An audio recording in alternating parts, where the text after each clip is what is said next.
What's up, everybody? And hey, look, it's the Spectator Mode Podcast, and you're probably saying, where the hell have you guys been for the last couple of months? As my voice disappears on me. And that's kind of a funny story that we'll talk about in this upcoming episode. But you get myself and Carl over there, who looks very stoic. He's not saying anything at the moment. Okay. And Scott. Scott's made a return as well. Hello. As you can see, we're minus a couple of people that you normally see, and that's fine. So I'm being told that I need to treat tonight as a catch-up. Okay.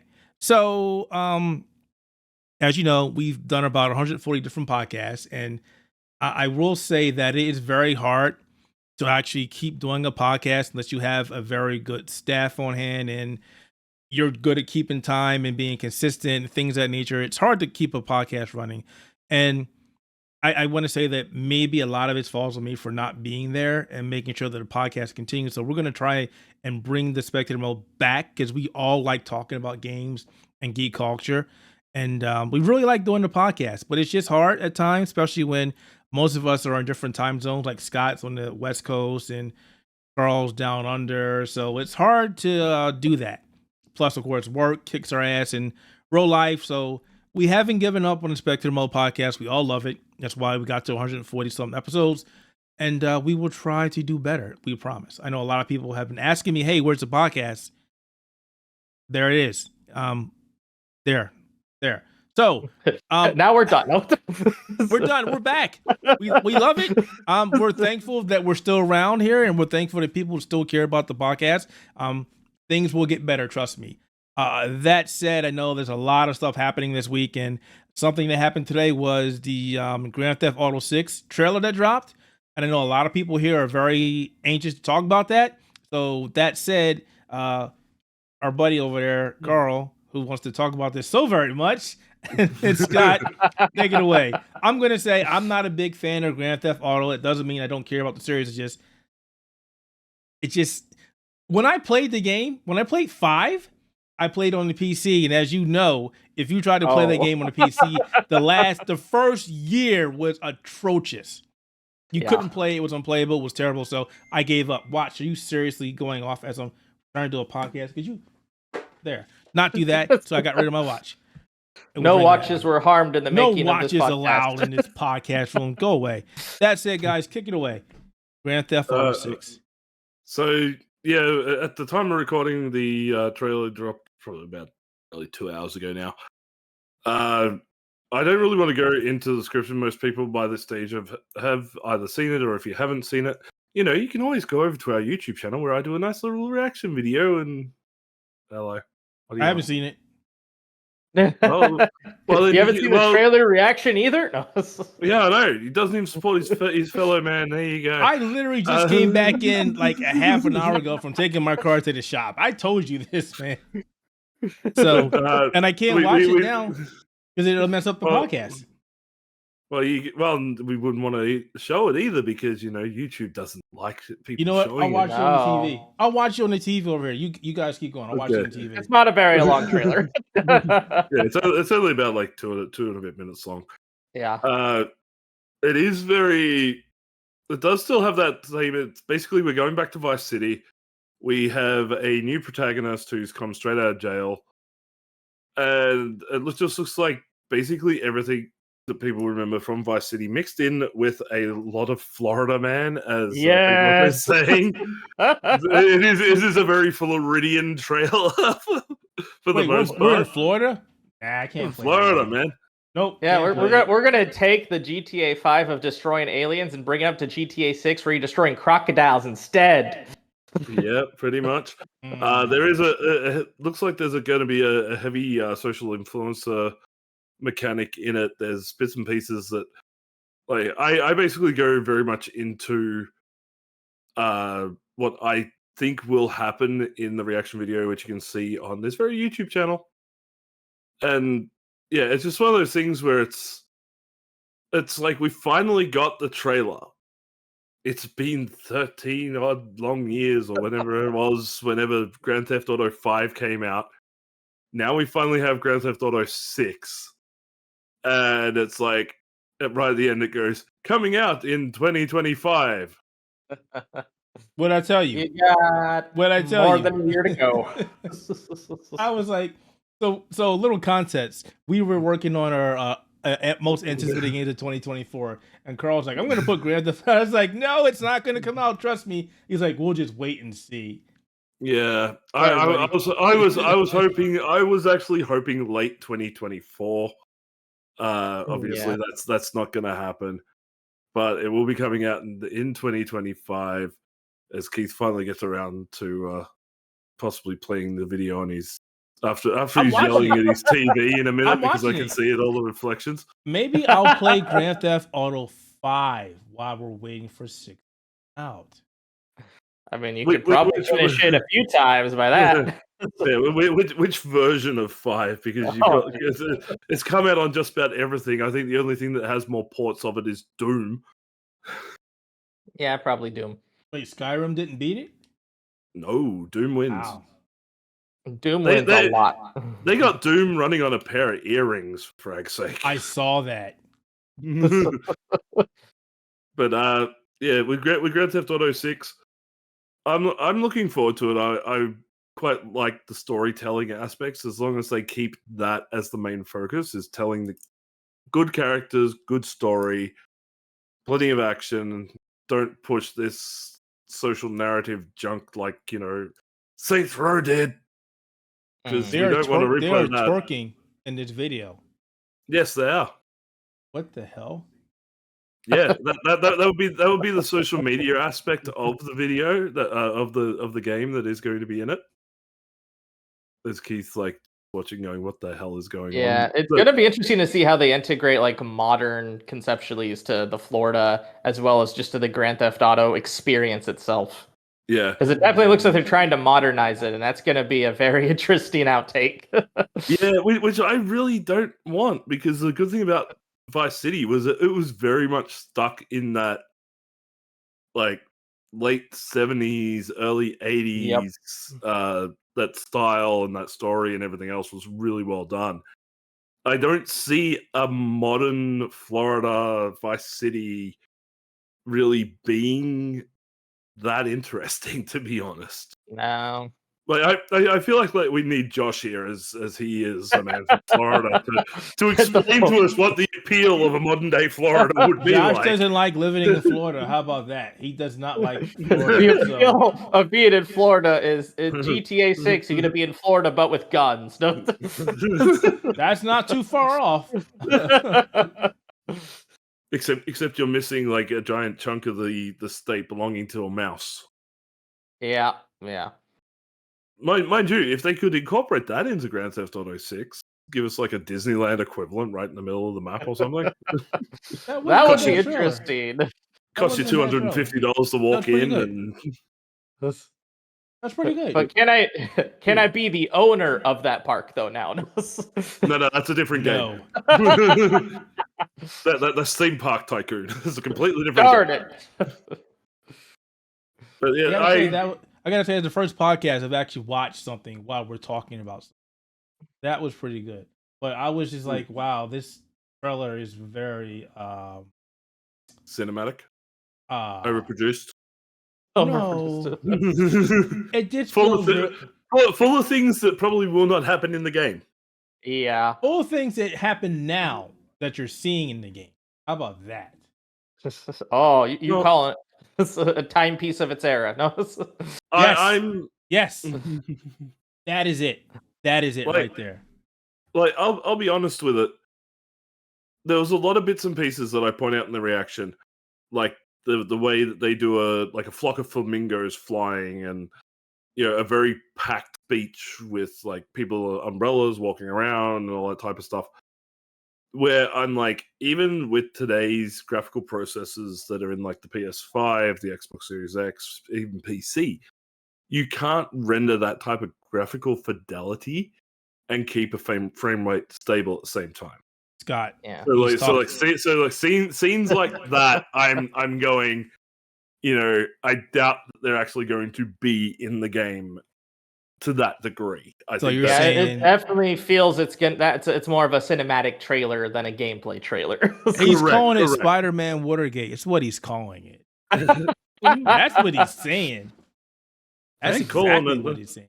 I ain't calling it nothing. I'm just saying that the graphical processors of today's consoles and PCs still can't produce what they're predicting should be done in the trailer. We'll have the RTX 5090 by then, man. I mean, I feel bad for the consoles. I feel bad for the consoles. They're like, well, so we're running at 30 frames per second, maybe 1080p. Good luck, guys. Console like, well, we're used to this by now. Meanwhile, PC guys are like, yeah, but we got a copy of the game that runs like shit.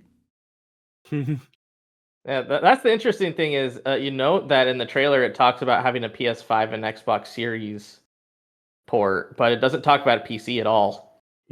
So they may not even have a PC launch, a PC port at launch. It may not be until afterwards. Yeah, that's what happened with 5. It didn't come out till way afterwards, and then even then it was it was terrible. not good. It was not a good port. It was not a good port. Which is weird because you usually when you usually delay your PC ports in say either PlayStations or when you have say other companies that do delay their ports before they reach the PC, it's usually so they can optimize it or make it a little bit better than how it was in a console. Oh, we do not want this always podcast. The case anymore. We do not want this podcast going over 2 hours because boy, I got some stuff to say about that, but I'm not going to. No, we'll save that for another topic come next year. We'll give Keith his own rambling series that he can do. I mean, it's not rambling if it's true. Rambles can be true. Rambles can be full of BS. Well, normally when I ramble, I try to be true. I try. You try. That's all we can ask. It'll be interesting to see what happens when this game comes out in 2025. I mean, 2026. You wait and see. This game is going to get delayed. If it gets delayed, yeah, I can see it. If it gets delayed, I could see more riots happening. The better question is how many leaks are going to come out until it comes out? Nobody wants their game to be the next Cyberpunk. Nobody wants that. Well, technically, we're on leak number 2 for Grand Theft Auto 6 because the trailer wasn't even supposed to come out today. It got leaked early. Yep. Actually, this and Rockstar said, "Well, you know what? We'll put it out anyway. Screw it." This actually was leaked earlier this year. Yeah. Leak number 3. Build. That's a damn shame. That is a damn. Indeed. Yeah, it sucks. All right, let's talk about something that's also a damn shame, and that's Street Fighter 6 skin pricing. We're back again. Didn't they do this last time with the Teenage Mutant Ninja Turtle skins, and now we're back. Capcom has learned nothing. Nothing. No. Because you know why? Know why they didn't learn anything? Because people bought those damn skins. Yep. They bought them, and now they're back. So we're back again. The new costumes or skins will cost 300 fighter coins a piece, which is like correct $6 here. I don't know how much it is for you, Carl. I don't even pay it. Believe me, after I finished doing my review of Street Fighter 6, I deleted the game. I didn't even. Wow. Come on, man. I'm sorry, but I'm standing by my beliefs, and I am not going to be supporting games that have predatory microtransaction properties. Okay, I don't play NBA 2K because of it. I got rid of friggin'. I really want to play that game. I got WWE, the recent 2K24 really? or whatever it was. I deleted that. Street Fighter 6, I played it for the review. I deleted it straight afterwards. I wasted the money on friggin' Mortal Kombat 1.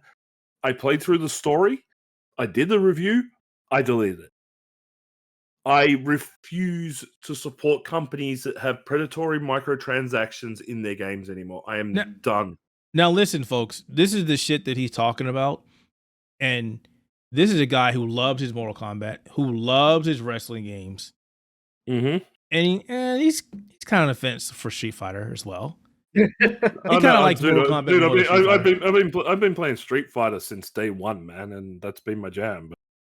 But the practice that these companies keep doing and charging gamers these microtransactions arm and a leg is ridiculous. So, if you wanted to get all these outfits, you're paying like $108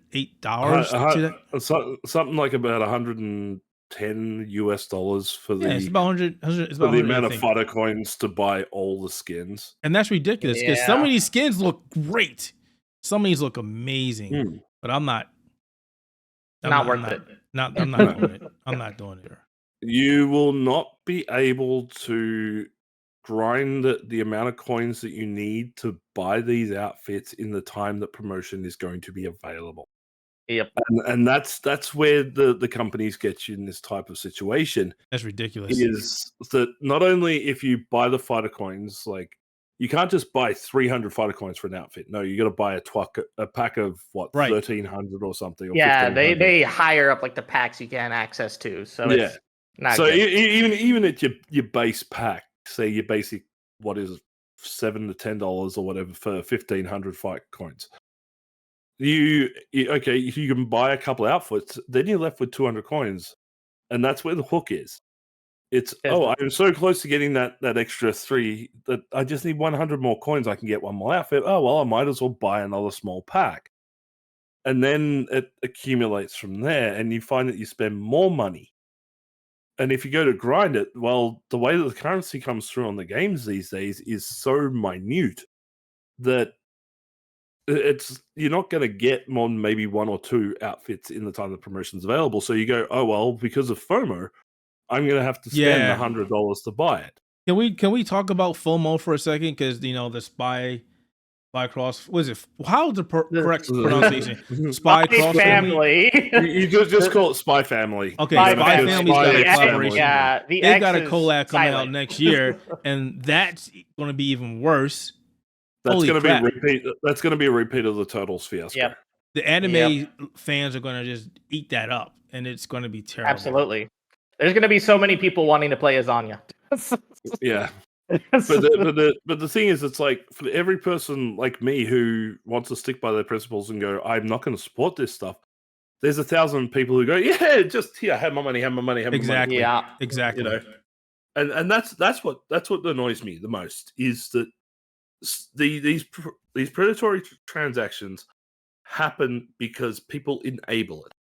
If you turn around and stop buying the damn things, then they look at restructuring. But no, because we started with, it goes back all the way to the original thing of DLC.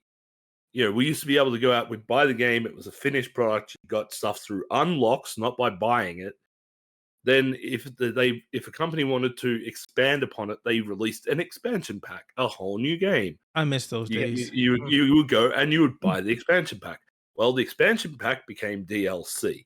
DLC, they realized, is that they could piecemeal that out in segments. So all of a sudden you had pre-order bonus. When pre-order bonuses started getting bigger, it was like, okay, how about we take away the pre-order bonuses and make them paid DLC? Now it's to the point where it's like, okay, we have paid DLC. We now have season passes, which are expansion packs. And now, okay, how can we make it a little bit more transaction-based? Oh, I know, we'll bring in virtual currency. Virtual currency takes off. Therefore, it becomes, everything is now based around virtual currency. Now, I also want to... There's been this snowball effect for the last, probably, 15 years since the PS3 era? I want to mention something as well. I don't think people really understand where he's coming from. Now, as you would imagine, we get a lot of stuff from companies. So normally you don't see us going, hey, this is a lot of money, but we also spend our own money and buy this stuff. It's not like they go, here's DLC or season passes or whatever for everybody. No, we go out and buy a lot of this stuff. People just don't understand that. See, I bought this trash. Oh. I bought this myself. I bought that trash. I bought this piece of shit. The premium edition. He's just copying me because I do my watch. I bought that. What is that? That's the Spider-Man box. That's the Spider-Man Collector's Edition. Hey, Spider-Man Collector's Edition. I just put mine up today. It's up there somewhere. I just put that. Mine's out in the lounge room. To be honest, I don't mind that too much because I mainly wanted the statue. The statue's good. The statue's great. The statue would have cost at least $200-$300 on its own anyway. But what pisses me off is this. They gave us a steel book with no disc. Yeah, I kind of felt bad about that. I was like, I needed a disc. Where is the disc? I need to go buy now a new game just to put it in the steelbook. But I don't want to do that. No, I'll wait until somebody puts a coverless disc copy on eBay for $10. Yeah, and then I'll buy it. Wait like a year or something when they go super far down, like when the PS4 Spider-Man went super far down. Yeah, but yeah, it's frustrating. It's very frustrating. It is, especially when companies like Capcom, they turn around and they do things like this with the skins, and then you have. There was two people who recently did it. One was part of Capcom who said that games are still underpriced. Like he believes, I believe you guys are paying what, $70, $80? Yeah, $70. Yeah, generally games started going up $80. It's ridiculous. Okay. I'm sorry, $79.99, $70. We pay anywhere from $100 to $125 for a game, and like the guy from Capcom, I can't remember which one it was. He said that the games are still on the price, and he believes that it should be at least a minimum of US $100, which means it'll be about $150 to nearly $200 for me. That puts games in an unaffordable market for a piece of entertainment. It was the Capcom president. Yeah, yes, there you go. That is ridiculous. Then there was another. I think it was one of the guys from Take-Two or Rockstar who said that we should be paying based on the amount of content in a game. So he said something like Grand Theft Auto 5 should be worth at least $150 minimum. That can swing both ways. I mean, if there's not a lot of content, if it's a short game, then you pay less. Right. Yeah, but the problem is how do you measure content? Exactly. Yeah. Like for something that could take, say, for me playing something like Dark Souls, it would take me weeks to finish that. Does that mean I need to pay $150 because it's going to take me weeks to finish it? See, that's the problem. As opposed to somebody like Keith who finishes it in 20 minutes with his eyes closed. Whoa, I savor every morsel, but savors all 20 minutes. I will kill those bosses. So basically he's saying development costs are about 100 times higher than during the Famicom era, but software prices have not gone up that much, he explained. It just sounds like he wants more money in his pocket. Yeah. If development costs are 100 times higher, then how about we not put so much money into development? There are people making indie games that are just as fun as AAA games and look as good sometimes. So what is he saying it's like here? a Lethal Company. That thing's been selling off the rocker, and it's only like $20. Like I don't understand that. Which I also find stupid coming from the president of Capcom, because not only is he going like games are not they're not going as much or whatever. So on one hand that means, they justify themselves putting out a bunch of Street Fighter skins for $100, yet they put out the Separate Ways DLC for Resident Evil 4 for $10. Right? Gotcha. Gonna charge more for that. It's like, hold on, wait, what? So on one hand, it's okay for something like Street Fighter to microtransaction the crap out of it. Yet Resident Evil 4 Remake, which is, let's be honest, it's one of Capcom's biggest sellers of the friggin' year. Yep. They put out a DLC for $10. Can you just sort of... And you find a balance, please. Balance in all things. That's something that's going to come back and bite him in his ass, because somebody's going to go, so remember when you guys did this and then you said this? So what are you trying to say here? Are you trying to say that you didn't spend any time developing this game, or what exactly is happening here? And I don't want to spend too much time on this because we all know where we're going here. Remember how games were going to go digital and they kept saying, we're going to pass the savings to the gamer. Your guys aren't going to spend as much. And what happened to that? What happened to that? Went out the door somewhere else. What happened with that is, I can tell you exactly what happened with that. It's an international marketing regulation. Oh, great! Here we go. Tell me. And okay, I can use my own country as an example. Is that we have the way that pricing structures are for things like digital goods and physical goods that are of the same nature, so video games, pretty much straight up the gate. They have to be at the same retail price. So if the company is selling the game and the retail is $125, the digital has to be $125. But not taking into like sales discounts, etc., all that type of stuff. It's meant to keep everything equal between retail companies. Doesn't seem very equal. So it's not. It's really not. It's just maximizing profits. But companies will get away with doing, launch deals or specials, whatever. So at launch, something that's going to launch for $125 in the PlayStation Store can launch at a retail store for $80 because they do a big discount to try and get people to buy from the retail store. Yep. The thing is, once that goes, that discount disappears from the launch, that game goes back up to $125. Yep. Retail. I'm telling you what, if games ever digital goods can't have the same type of discounts for a launch day promotion or something like that as a retail store. If games go out to be $80, $90, $100, I'm done. It would. You want to see something that will ruin the gaming industry? Ruin games up to $100. Well, yeah. There's plenty of things ruining it at the moment, but if you push a game to $100, you watch the gaming market will destroy itself. It will. Oh, it is doing it now, and it will. In other countries, yes, it is ruining it right now.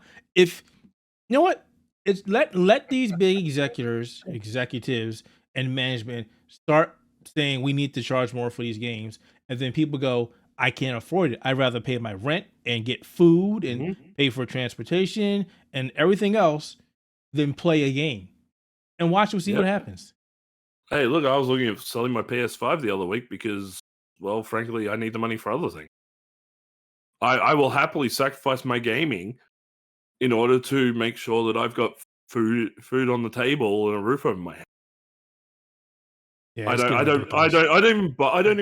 I rarely buy games anymore. Those two games were those last three games were the ones that I bought this year. I will not be buying another game this year, and I probably will not be buying anything more until probably midway next year because there's nothing coming out that I want, or if something is coming out, I'm going to wait for it to go on sale because I just can't afford it. Makes sense. All right, guys. I sure as hell am buying all the extra shit. It seems like we're just going down the misery rabbit hole because the Fallout TV show, you planned this, Carl. We're talking about the Fallout TV show trailer. I've seen a lot of people getting upset about this and a lot of miscommunication going back and forth regarding this. What? Okay, this is news to me because I watched it. I thought it was quite faithful. There's a lot of people getting pissed off about it.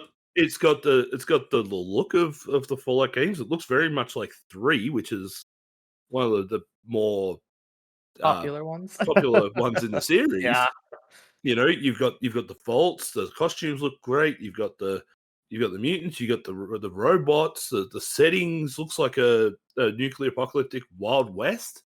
It's done by the people who did Westworld, for fuck's sake. Yeah. It's the people getting mad about the actual game. Like there was somebody complaining, and I was like, wait, but they were like, what Todd wrote 4 terribly compared to the other ones. It's like, what are you talking about? Todd didn't write these games. What the fuck are you talking about? It's just about the game. Well, I mean, obviously you care about the game for the TV show. Yeah, it has to be faithful to the TV show or game. Yeah, all I want is it to be faithful to the game, and it's got the look of the game, it's got the feel of the game. The characters look like they've come from the game. As long as the story is pretty much done as it would be in a Fallout game, exactly. Then, hey, it'll be a good series.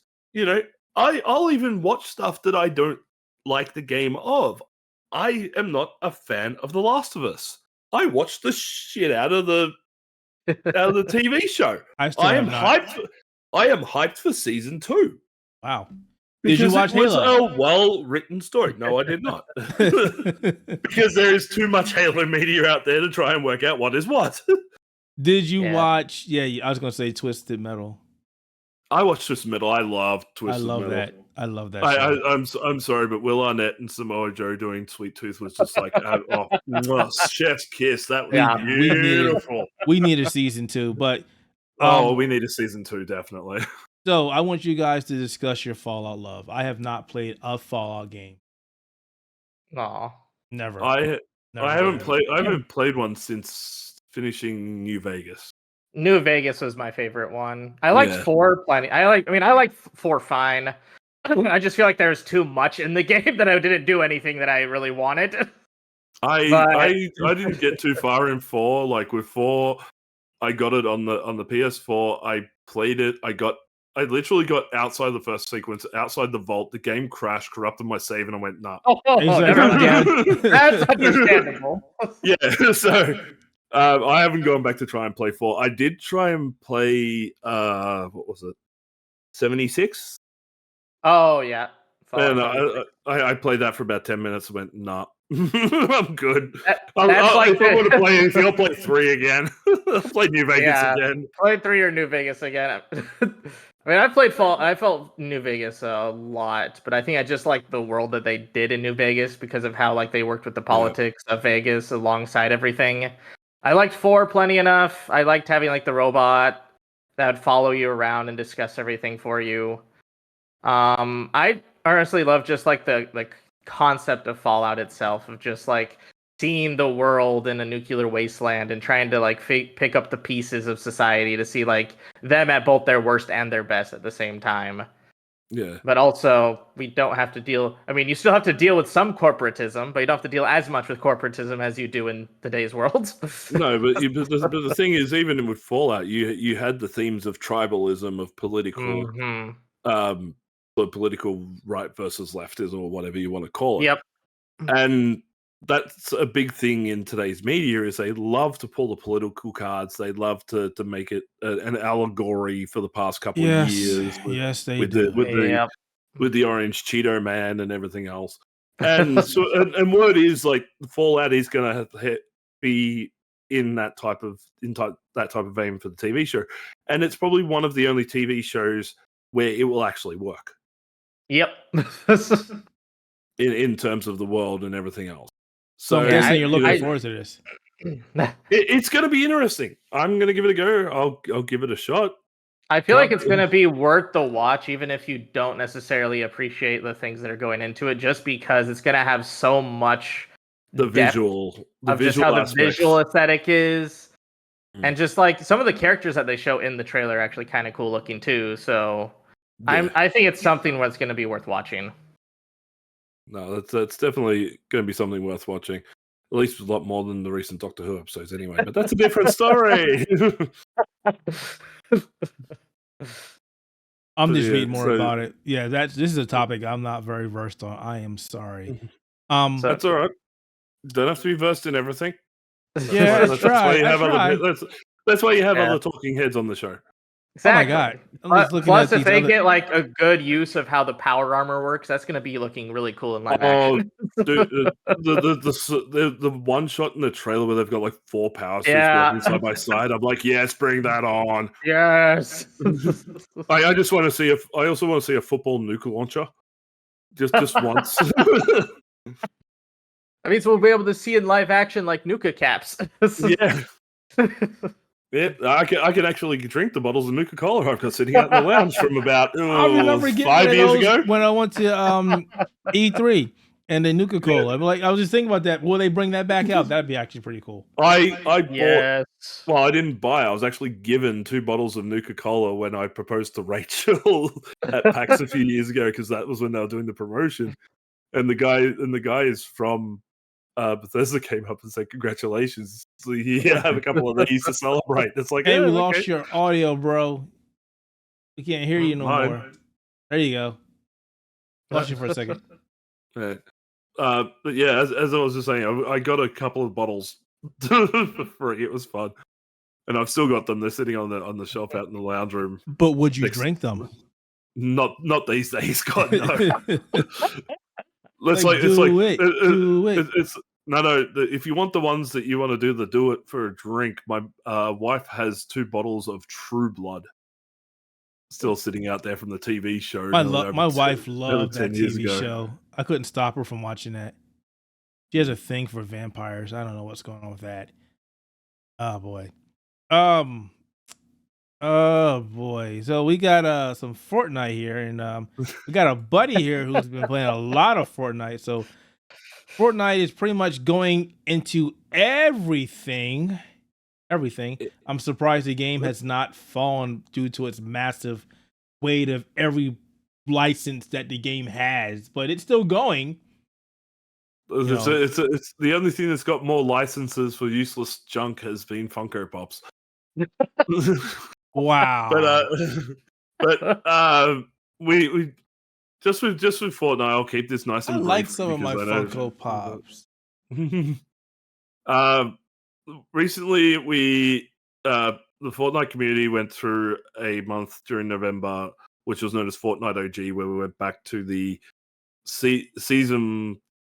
chapter 5, season 1 map. So, like, going back to like real old school Fortnite, it got a lot of people back into the game. People were enjoying it. It ended with a big event, which was a repeat of the original Rocket event from season 1, which actually had enough people, had over 10 million people in its first iteration. Well, they basically played the event 3 times because it was that popular. The first time had over 10 million people log into the servers. The second the second time had enough people to break the Epic servers, like knock the entire. I was waiting for that. I was waiting for you to say offline. that. I was like, wait, they got so many people, they didn't drop the servers? Maybe Blizzard should be talking to them. Because they did one. They did. I think it was the first event. The first run of the event was at 7 a.m. or something US Eastern, and that's when they got like over 10 million people. The second one was at 5 p.m. US Eastern, and that was the one that broke the server because a lot of people obviously being off work, having a chance to jump on their computers and everything else. They did a third one at 11 p.m. US Eastern, which I and a few friends were able to attend, and that wasn't as crowded. Like when you tried to get on the first time, it was nearly an hour and a half wait just to log into the game. The second time, obviously, you couldn't get through. Third time, I think I waited 10 minutes before I could log into the game, and the event was easy to jump in. But it went through that. Epic Games did its little event thing, and it destroyed the island, but it showed like a multiverse type thing. And one of the first ones that popped up was Lego. Of course, Lego. So it's Fortnite. I believe it's the Battle Royale mode, but with Lego Lego versions of the Epic Games Fortnite original skins. No licensed characters are going to be crossing over into this mode. But it's like everything is just made out of Lego, and there's like Lego battle events going on all over the place. Like at one point they showed a castle being taken on by a dragon and everything else. So it's going to be interesting with that. Then they showed off their Rocket League crossover mode, the racing mode, which is just basic race. It's like Mario Kart, but on acid, essentially. And the third one they debuted with the Eminem concert, which was a Rock Band style mode where you're just matching up the lines as they come down the screen in that standard formula. So that's what's coming in this update. I believe the Lego one is the first to drop on the 7th of December.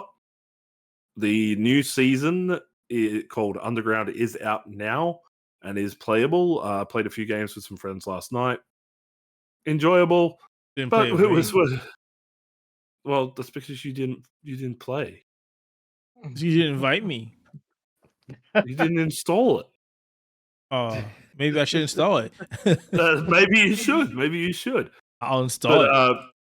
But also the OG Fortnite season from last month was also popular enough that Epic Games are going to bring it back in 2024. That's cool. So whether it's going to be its own mode or whether you do a 1 month event like they did this year is currently unknown. But it'll be interesting to see what they do. Right You now. know what Epic can do? A lot of things that they're doing with the Fortnite brand. You know what they can do to get me back? What? Put Unreal Tournament in there. Oh no, they might do Unreal Tournament skins, but they won't give you Unreal Tournament. No, just give me the rocket launcher and the shock There's rifle. rocket launchers in there. No, give me the Unreal Tournament rocket launcher. Oh, the railguns. Okay, give me that. Give me Malcolm's skin, and I'll play more. I love the Unreal Tournament. You send them a message, see if they'll do that for you. I'll do that. I actually will do that. I'll put it in Twitter. Like, hey, or I'm sorry, X. Put it in X. All right, so we got some Capcom goodness and some badness from somebody else. Let's talk about Capcom. So, of course, Capcom has confirmed that we're getting more. I'm sorry. You had something else. I'm sorry. More Fortnite. I was getting excited for Capcom. Please go. No. I was moving on. Resident Evil remakes are coming. We don't know when. We don't know where. That we don't know an announcement. They've just said that they enjoyed the influx of cash that has come from Resident Evil. They enjoyed the money. They enjoy the fact that these remakes are selling. Yes, they're liking the fact that the remakes are selling. Resident Evil 4 Remake obviously has been a huge seller for Capcom. So they are definitely looking at moving forward with some new remakes or some more remakes. As to what they are, they haven't really hinted, nor have they given a timetable. Because if the releases have been as they have been in the last few years, we're probably going to get Resident Evil 9, and then we're probably going to get another remake. See, that's which is either going to be Resident Evil 5 or Resident Evil Code Veronica. Please give us Code Veronica. Everybody's asking for Veronica like forever. Can we please get Code Veronica? But I don't see us getting an announcement for Dino Crisis. No, we're never getting Dino Crisis. Stop it. We're not getting Resident Evil 9 anytime soon. But, I want to see where Capcom goes, from the ending of Resident Evil 8 and the last DLC and going into 9. I kind of feel like they maybe backed themselves against the wall just a little bit. I think that in order to do like with 8, they backed themselves in the corner because they did make it about Rose. Right. It's been called Rose. Sorry, I just realized as Resident Evil 8 did it. Now Doctor Who has the character in it called Rose, which is the child of Donna. It's like, why is everybody being called Rose all the time? We got Goku, Black Rose. Oh god, Rose. I was watching last night and he was like Rose. I was like, wait, I've been calling it Rose all this time. You're saying is Rose? Like what? Yeah, you gotta say it fancy. Rose. It's the same friggin' word. It's just fancier. That's why it has the little accent above the E. Yeah, exactly. So is it Pokemon? Am I saying it wrong? Pokemon. Am I saying it wrong the entire time? Jeez. Pokemon. But yeah, it's gonna be interesting to see what Capcom does. But yeah, I'm all for the remakes. They've been doing a great job with them. Everybody seems to love them, and maybe they'll charge us more money because the president says we're not charged. They're not charging us enough. They're not charging enough, apparently. I just hope that when they do make Resident Evil 5 remake, that they keep the co-op features, because that was my favorite part of Resident Evil 5. They probably will, but they will probably change a few of the more controversial parts of the story. So the story doesn't matter. Give me the co-op. So instead of going through Africa, you're now going to go through the middle of Europe and destroy every white man on the planet. So as long as I can do that in co-op. As long as you do that in co-op, yeah. Do it with a buddy. Oh boy. So I don't really want to talk about this one because it just takes me back in time. But Batman Arkham Trilogy on the Switch is atrocious. It runs terribly, and it makes me remember Batman Arkham Knight on PC that ran like trash when it first came out. And that was like on even the most powerful hardware, it just ran like shit. And now we got them They going. did We're gonna terrible put time this on the Switch. optimizing it. We're gonna put it on the Switch. Like, okay, Yeah, no, I figured that was not gonna run well. Well, every game in that trilogy runs bad. Every game. Yeah, like everything is sub 30 frames per second. I think the best one out of the trilogy was Asylum, which ran at about 26 to 27 frames per second. But you put on Arkham Knight, and it starts at 15 and drops from there. There were even reports of people getting 0 FPS out of the game on the 0.1. It's like didn't even get a single frame out of that game on Switch. I saw a video of it and I was like, this is terrible. Mm-hmm. Who would buy this game? 0. Why would you release this game? Did you do any quality assurance on this game? Did you see that this game is terrible? Did you go, well, maybe this game is really bad, and instead of us wasting money on, packaging the game to ship the game or dispute the game online, that maybe we just don't do it. Oh, fuck.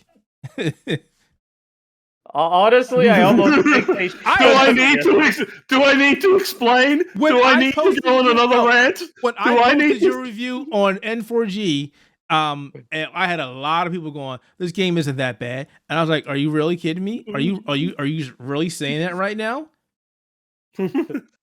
They were really trying to defend that this game wasn't bad. And I was like, "Wow, this game is shit." Actually, let me go back here. I even went back onto my PS3 for Metal Gear and put the HD collection. It runs better on the PS3 than it does on the PS5 with this collection. But it seems that's the way we're going now. We can put out subpar collections and let the fans fix will it. Buy them. The fans will fix them. The modders will fix them. Except if you're on console, then you're screwed. Yeah, good luck. You got to wait till after the console's lifespan, and then the modders hit the console. No, you emulate it on the PC, and then you fix it. Yes, I want to fix the PS5 emulated version on the PC when I could just play the PC version.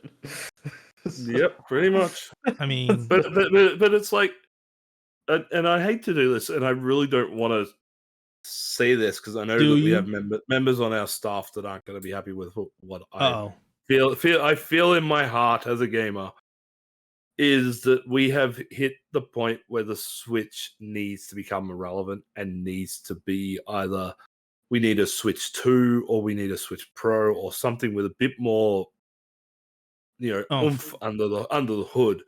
Just don't call it the Switch U. No, don't call it the Switch U. Because like another one was Mortal Kombat 1 on Switch is again absolutely atrocious. It still runs sub 30 FPS after they stripped 90% of the graphics out of the game. Yeah. It's like I will say it runs better now on the Switch, but not nearly as good as it should. Mortal Kombat 11 runs better on the Switch than Mortal Kombat 1 does. Yeah. And it's one of those things of it's really showing the age of the Switch console. The Switch was still one of the first ones to come out in the generation. It needs to be retired. We need to look at getting a new console out there by Nintendo that actually has the graphical oomph, the power under the hood to be a strong console that contends with the Xbox and the PlayStation. But see, that's the problem. Nintendo has never been a company that cared about graphical power. And like N64, as much as people were like, this console was a beast, it was not a beast. It lacked compared to every console it went up against. GameCube, same thing. It ran games from Nintendo perfectly, but anything else was not working. The Wii U. This is Nintendo. They don't feel like they need to go up against Xbox, PlayStation, if that's even a thing anymore, or anything else on the market. As long as their games run well and you can play their games, they really don't care. And that's always been the argument with Nintendo. As long as our stuff runs well, that's it. Which is a terrible argument. It is.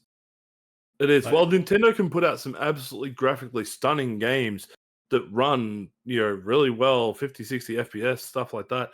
Look absolutely gorgeous. Most of the, Super Mario Wonder looked really good. But then again, it's a 2D or 2.5D Mario game. They know what they're doing with that. This is why a lot of people... It's the third-party offerings that are suffering. And I don't... And the thing that Nintendo doesn't seem to get is that third-party games are a necessity in this day and age. They can't get away with just, oh yeah, you just put whatever on our console, we don't care because we'll make the money back off our game. Yeah. This is why a lot of people have either a gaming PC or another console alongside the Switch. Most, I should say, people do. Even our most diehard people who love the Switch in our staff have either a gaming PC or a PlayStation 5. Can't play all third-party games on the Switch anymore. It hasn't been that way for quite some time. And unfortunately, I wish that would change, because I wish, Nintendo does have Switch Pro. Yes, that's it. Exactly it. When you have something like that, through less than legal means, you can find a way to run Switch games on something like that better than a Switch. I own my game. I just dumped them. Yes, exactly.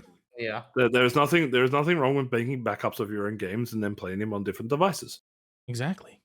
But when those devices are running the games better than the actual console it was designed for, you have a problem. That is true. Speaking of problems, PlayStation is removing hundreds of shows from paid members. So we had a little conversation about this before we started, but I wanted to save it for the show because it was an interesting conversation because there was two different viewpoints of what exactly is happening here. So PlayStation sent an email to a lot of people stating that, hey, if you have Discovery content, and there's a shit ton of shows. It's basically all their live action TV shows. Yeah. If you have up to December 31st to watch these shows, and after that, these shows are gone. They're gone with the wind, which is not one of the shows, but gone. Which has made a lot of people angry because now it's like, hey, PlayStation doesn't care about us, or, this is digital versus physical again. And I hate that argument for so many different reasons. But I'll talk about the afterwards. I just want to talk about PlayStation right now. So what I was thinking is, this is very anti-consumer on PlayStation's part, because what had to happen here is Discovery came to PlayStation and said, hey, look, we want more money. We're raising the price. And PlayStation was like, look, we're not going to do this. And Discovery was like, all right, well, you got until this date, and then we're going to pull the license for all these shows. So then PlayStation comes and say, hey, you got till this date to watch your shows, and then that's it. You can't save them. You're lost. Sorry. And what I was thinking is that maybe PlayStation should refund people who have paid for these shows, because now you've lost access to it.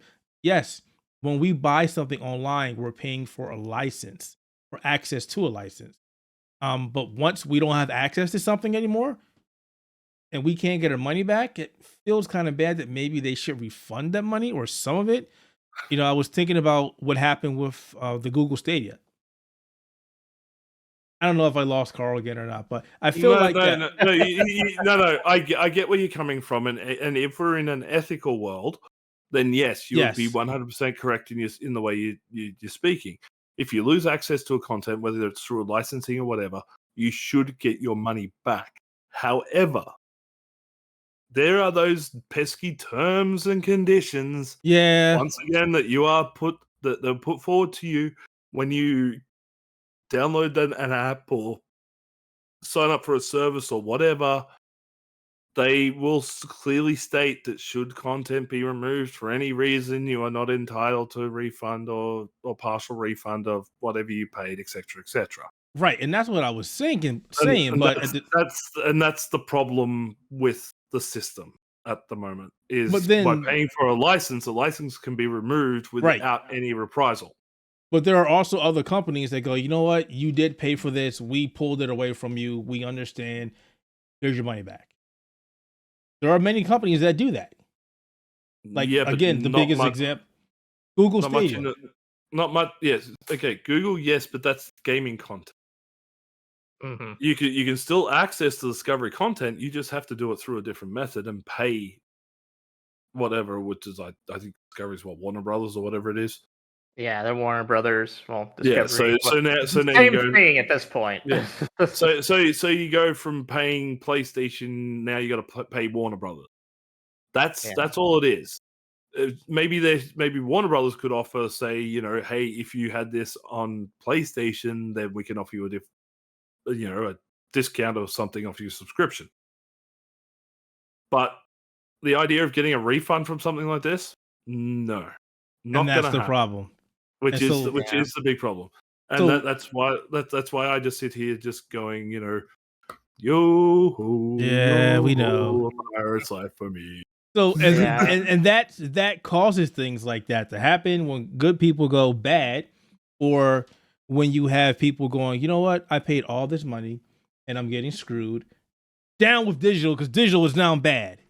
It's like, but that's not always the case. A great example is myself. I play mainly PC games. You know, last time you were able to go into a store and buy a PC game? For Actually, about last 3 weeks ago, yeah. last week they had Redfall discs at one of my local game stores. They had Wow. PC Redfall discs. That tells you. It blew my mind. I was like, wait, they actually made discs for Redfall? Yeah. I didn't think Microsoft would do that. You should have bought the game to see if it actually was a disc inside of there. I was wanting to, but at the same time, I don't want to spend money on Redfall. So it was likely a digital code, but like 20 years, ever since the rise of Steam and GOG, and then copycats like, Blizzard, Epic Game Store, and Ubisoft, and whatever, physical PC games have gone away. And there's just no way outside of a few blurring examples, which I wish Scott would have bought that so he could open it up to see if it actually was a disc. We cannot get PC games in stores. No. So we have to do digital. And then when you do that, you go, well, I'm just going to buy my movies on digital. I'm just going to get everything digitally. And I get it. Not everybody likes digital. But the problem that's happening here, regardless if you like it or not, is a lot of things are moving to this digital only. Alan Wake 2, guys. Yeah, Only Remedy. digital. We want the disc. Dang it! There are a couple other games. Musical scene needs to be preserved in a disc. There are other games that are only digital, and a lot of people are moving to this. I get it. People like physical stuff. I'm just a person who's moved away from physical games. I like my physical movies. I love buying anything that's a still case. I'll buy that. But my Spider-Man 2 still case doesn't have a disc. Yeah, I still buy physical movies quite often. Yep. Like I still buy it mainly because I've always been a big guy about preservation. Right. Mm-hmm. There's a lot of things that aren't available these days that were available back on DVD or whatever, and they're just not around anymore, and you can't find them on streaming. Right. It's or if you find them on streaming, you might not find everything on the same platform. You may have to get 2 or 3 different platforms in order to get it. Yeah, I agree. It's terrible out there. As I know, we joked around about it before the podcast recording.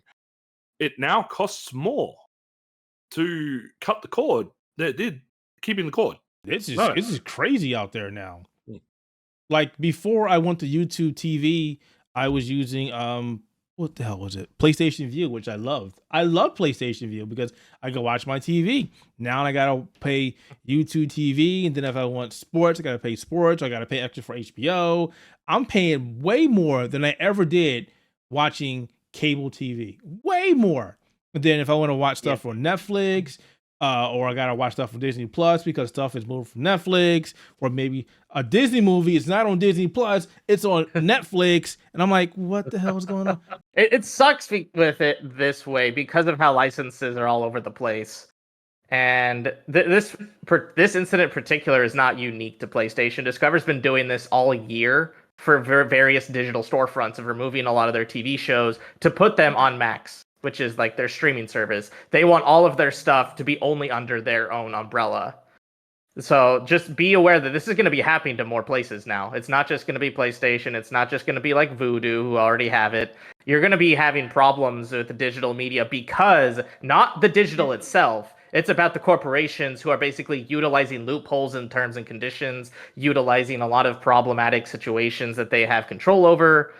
And it just sucks. This is one of the reasons why digital preservation is also a thing that needs to happen. We need to have regulations of some kind on the corporations with what they own and what they can actually utilize with what they own. Because us having access to the licenses, when we buy a license, we kind of hope that we have access to it for as long as we have that license.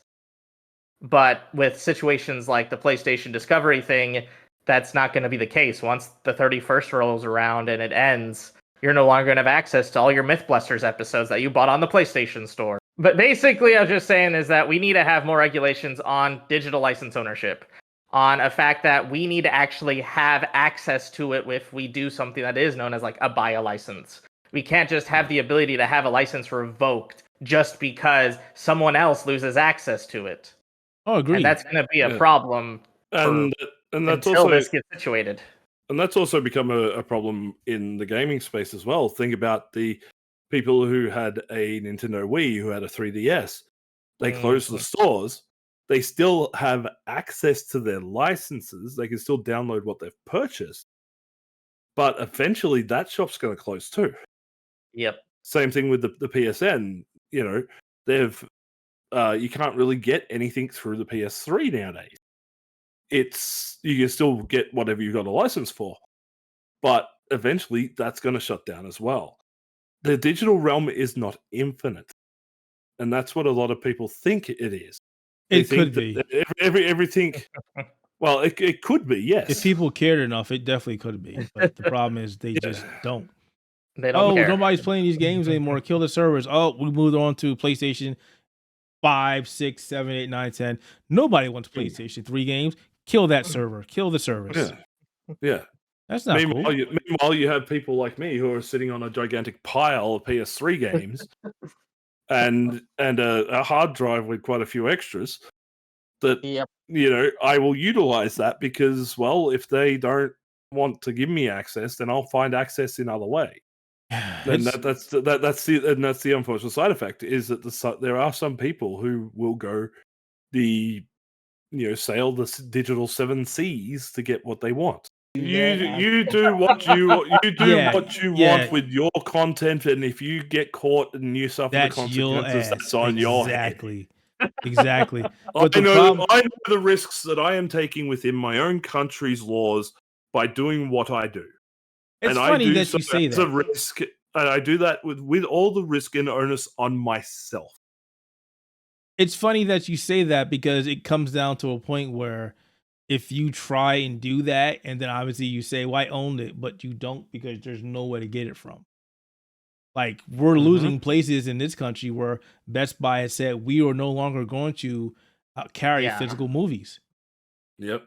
Great. So where else am I going to go other than Amazon? Like, where else am I going to go? There's not a lot of places anymore to buy physical movies in the United States other than mom and pop stores in certain places. There's nowhere to go. Try being here in Australia, where Disney have actually turned around and said we are no longer doing physical releases of our media in Australia. Yikes! How am I supposed to get access to content? Well, you can get Disney Plus. No, you can stick Disney Plus up you know where. Because I will not be paying for Disney Plus because Disney Plus because you change your content and destroy your movies with modern sensibility.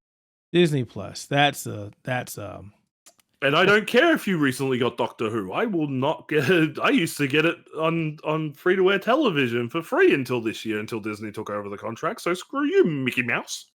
Speaking of screwing people, how about that Xbox tax? I saw you sneak that in there, Scott. This is yours. I saw that. Yeah. I just wanted to talk about this. Explain this to me because I still don't understand the concept of the Xbox.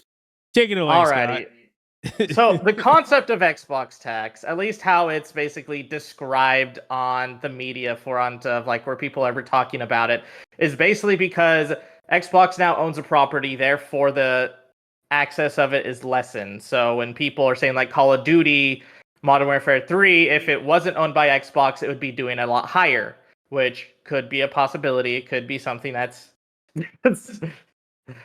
there's a lot of possibility. The problem with Xbox tax is it's at the same time is it's like something that you can argue, but the way that they're arguing it is kind of like arguing it into a myth kind of a deal. They say that, well, because IGN or because all these other places are super biased to like hate against Xbox, therefore the media is super against Xbox because the big places are, without, reaching out to any of the other outlets that are out there. Xbox, reach out to us. We love you. I have been told that I am one of your biggest supporters because for some reason I hate PlayStation, even though I own every single iteration since the first one.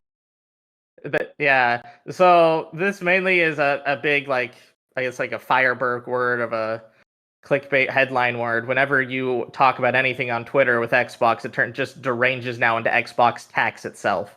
I'm just like that's their excuse why something isn't as good as because it's Xbox tax or something like that. It's kind of just a weird way. And I think there's a lot, like, personally, I think that there is something you could argue about Xbox tax. There is bias in the media based on how Xbox One was treated. But at the same time, if you look at the first Xbox One iteration, it wasn't good. Yeah, the original iteration was horrible. Like, it was bad. Always on DRM in the original iteration that they wanted, and you can't share your games, you can't lend them to a mate, and everything's got to be digital this, digital that, and sports. So they argue that because of how bad the launch of the Xbox One was, the media basically just said no to anything to do with Xbox One because they only wanted to focus on, I guess, up and current media, which is mainly at the time the PS4.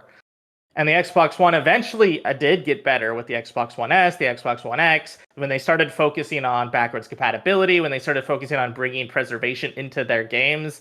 In a sense, digital preservation is also very murky when you think about it, especially when it's only based on Xbox servers. But that's why I just wanted to just discuss a little bit more about like why people believe like Xbox tax exists or doesn't exist. And personally, I do think that there is nuance to its argument, but at the same time, I think that a lot of the nuance is destroyed when people are discussing it, especially on Twitter or X or whatever you want to call it now. I'm still going to call it Twitter. That's cool heaven. So what it is. Elon Musk's failing platform.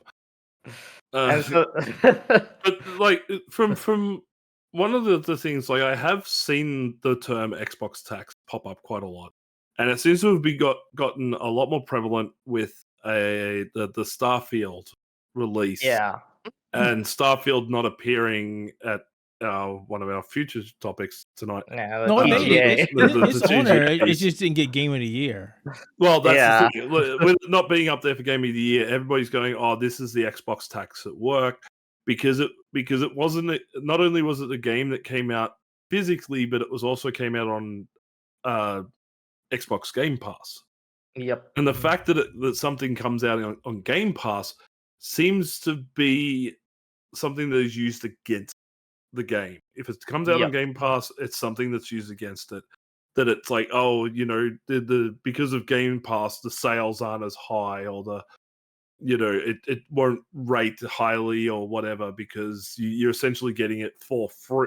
For free, yeah, it's subscription service. For free on a subscription service. But even though, like, it came out that Xbox's own research on things was if something came out on Game Pass, it actually sold 34% higher than what it would have coming out either physically or as a digital-only media. So there's support that the whole theory of if it comes out on Game Pass, therefore it doesn't rate it's bull. It's a load of BS. I don't think that's... Yeah, I personally think that Xbox tax is a little overutilized as an excuse. Way overused. Yeah. You don't hear about a PlayStation tax when something from PlayStation doesn't do well. Even had PlayStation tax. No. PlayStation doesn't.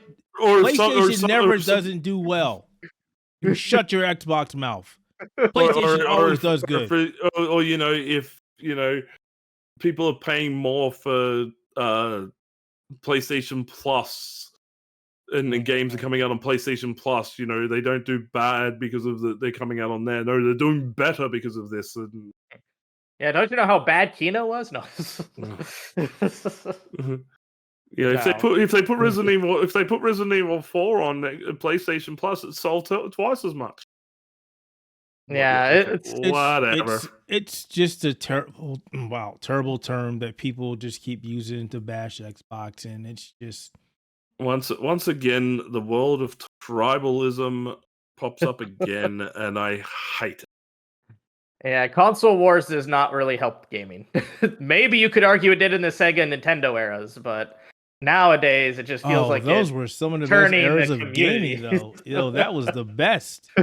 That's because you could actually tell the difference between what was on Sega and what was on Nintendo. Whereas if you go and look at something that's on PlayStation 5 versus the Xbox Series X, there is no difference. It's the same game, and 90% of things are now cross-platform anyway. And at the end of the day, you can buy it on PC whether it works or not. But you got to understand that drop, that 1 frame per second drop, man. that tells you that there's something wrong with the game. That's because to be honest, to be fair, there are some instances where up to date. There are some instances where a game runs better on one platform than the other because utilization. The developers come and go, yeah, we got to go fix this. Sorry, and then we have parity. But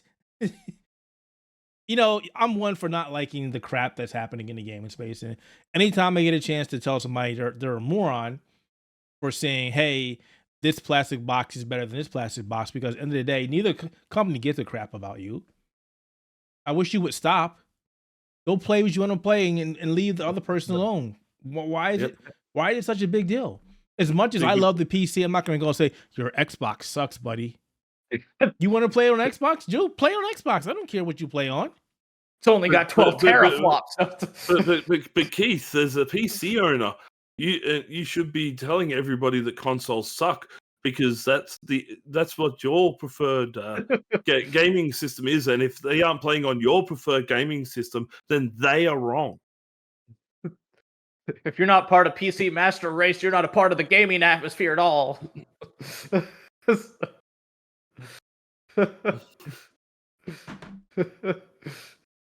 I play where I want to play, how I want to play.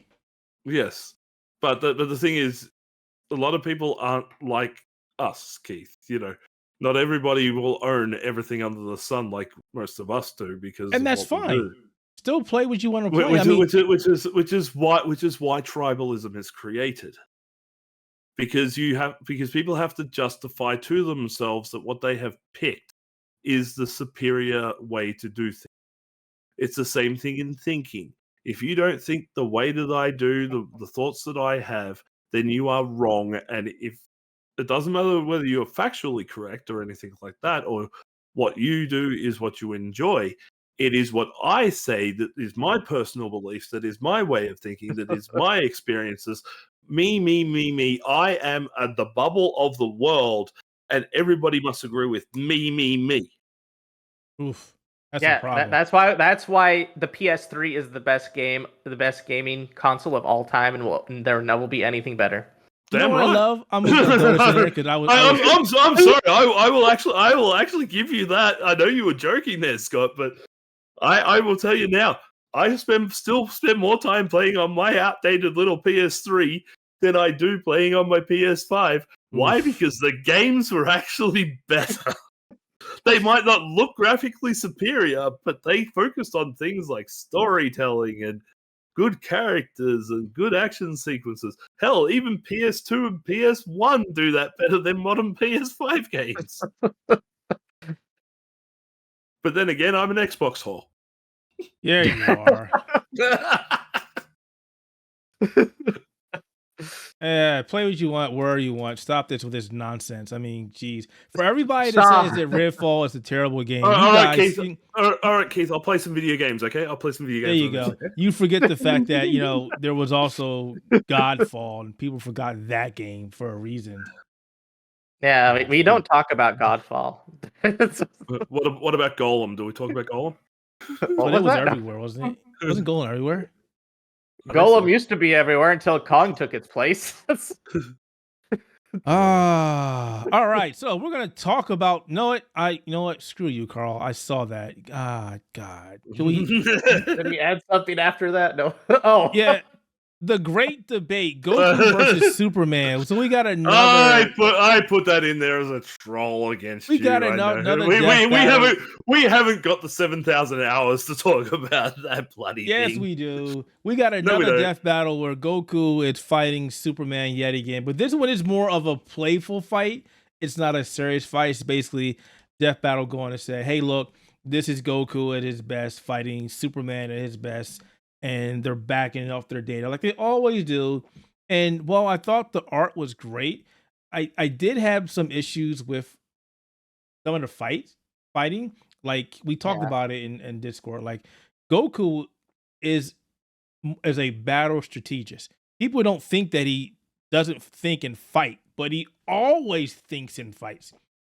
There was that one episode when he made so much sense, and somebody was like, "Did you just say that?" He makes a lot of sense when he fights.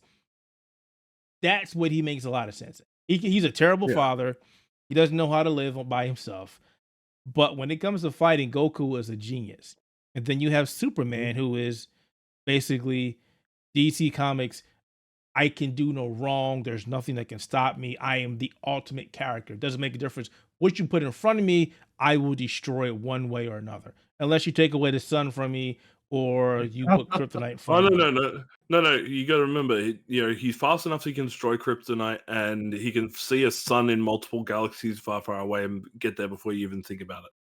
So you got to watch the fight based on Death Battle, but there are some things that, like I said, I mentioned that doesn't make any sense. Like there were a couple things they talked about where they were like Superman was in this universe and he had no. The sons were taken away from him, but eventually he found a son, and then he found multiple sons. And I was like, but no. See, if you actually read that comic or that storyline, you'll realize Superman was screwed. He was literally screwed with no way to go until Batman was like, dude, look, I'm telling you what to do, where to look. Look, I moved these sons in position for you so you can get out of where you were. If it wasn't for Batman, Superman was done. But people forget that. It's like, come on. Superman is the best DC character they've ever made. They will never let Superman die. It's like, no matter what he does, he will come back. And they're like, there was another part, they were like, Superman was able to cross space in an instant, but yet Superman lost. Superman is freaking lost in space. And he couldn't get back home.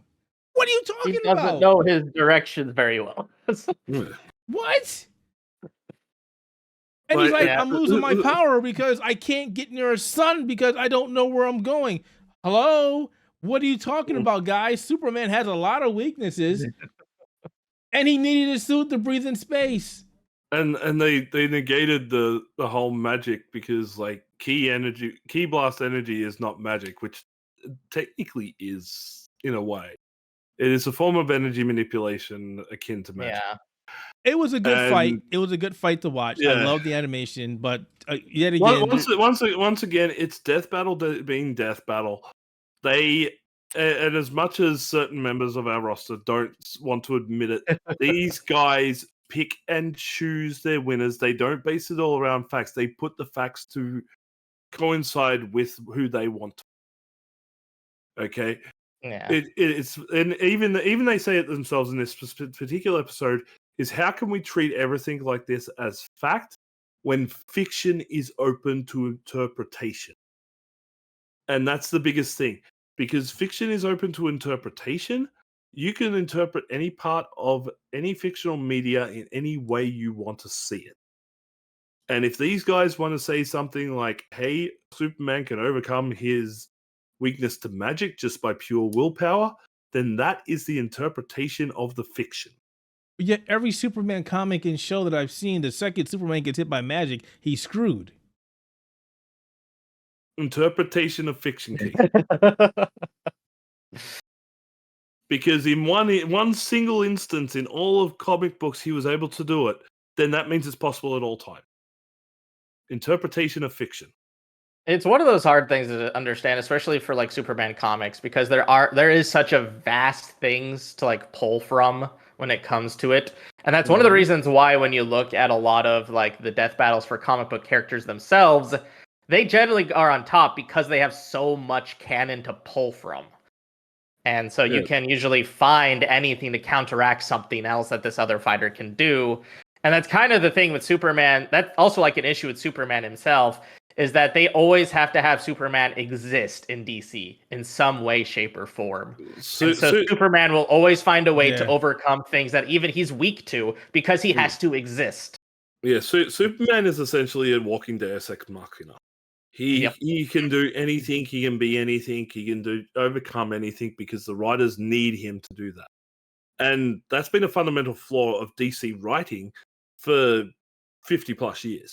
Is all their top tier, A tier characters, so Superman, Batman, Flash, Green Lantern, Wonder Woman, even Aquaman to a point. They are all walking Deus Ex Machinas. They can always overcome anything by putting their mind to it or being physically better, mentally better, whatever. Marvel is sort of the opposite. They have a lot of character flaws in their characters, which makes them more human. DC has always been like God's walk among us. Yeah. Marvel has been the average person can become extraordinary. And anime is just anime bullshit. It's whatever you want it. It's anime bullshit. Like we're in the era of isekai where a guy drops dead at work, wakes up in another world, and is able to have enough power to destroy gods. Yeah. Or he has a cell phone that he can punch something into it, and all of a sudden he's got a harem of women. I don't know. So wait, could Death Note kill Superman? The Death Note. If I wrote his name in the notebook, would it kill Superman? Which one? Which name? Well, that's it. So if you put in Superman, does that mean that every version of Superman, or I would imagine everybody who calls himself Superman, or if you use Kal-El, do you only get the versions that come Krypton, or if you go Clark, is it the versions? So once again, it goes back to what Scott was saying. There always has to be a version of Superman that exists. So even the Death Note can't kill. I mean, there's like how many different versions of Superman right now? There's like so many different versions of Superman. We got Connor Kent. We got John.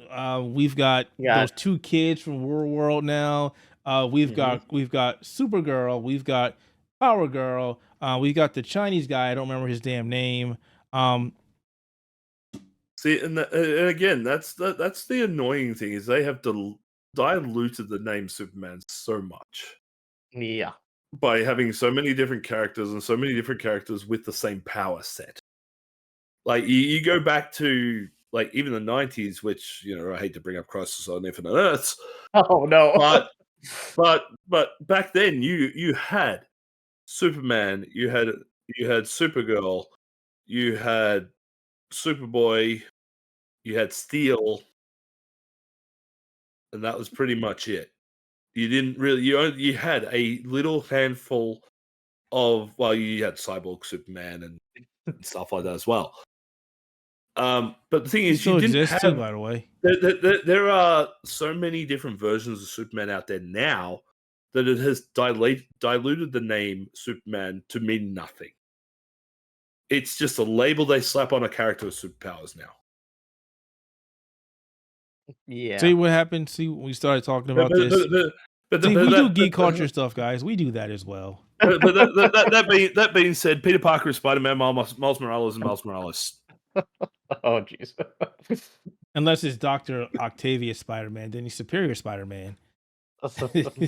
Well, yeah, they brought him back recently too. Yep, they did. Got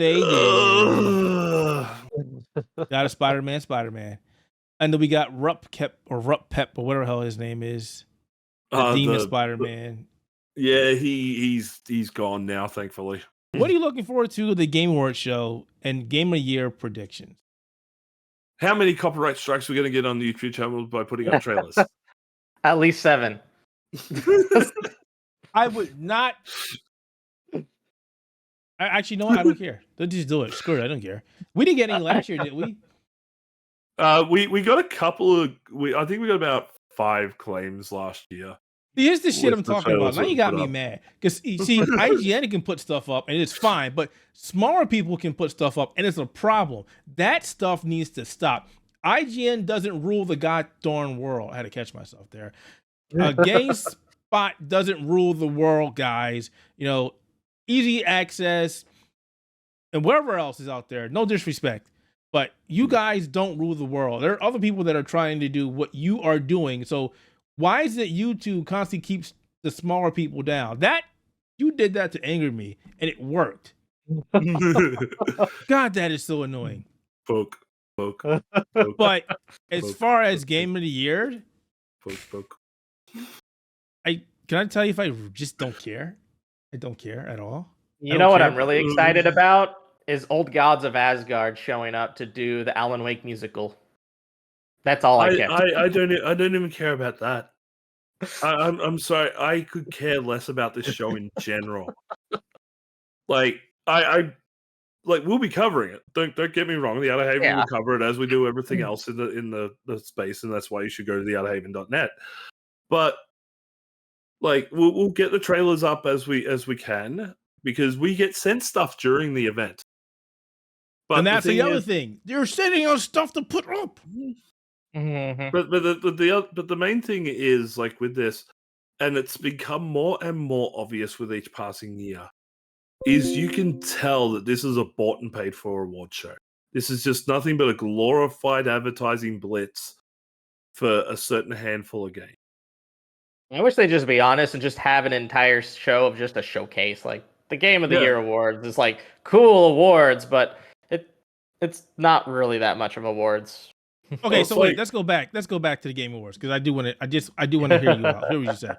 So we got Alan Wake 2, Baldur's Gate 3, Marvel Spider-Man 2, Zelda: Tears of the Kingdom, Super Mario Brothers Wonder, and Resident Evil 4. Resident Evil 4? Okay. I don't think Alan Wake 2 is going to get it. It is a 4-way toss-up between Baldur's Gate, because everybody loves the RPG element and the sexy elements and all that fun stuff. And that's the reason why that game is so popular. Super Mario Brothers Wonder, to be honest, not to offend anybody that I know, it's just another 2D Mario. Yeah.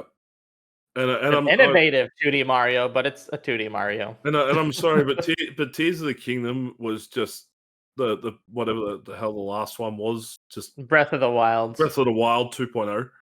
It's Breath of the Wild, but you can build it with a Gundam this time. Yay. If I want to build a Gundam, I'll bloody go and get a Gundam Builders game. And then we have Marvel's Spider-Man 2. I almost said Superman, Spider-Man 2. I mean, I started Give me the Marvel Superman. Can we have Marvel Superman, please? Insomniac, get on that. It's not a bad game.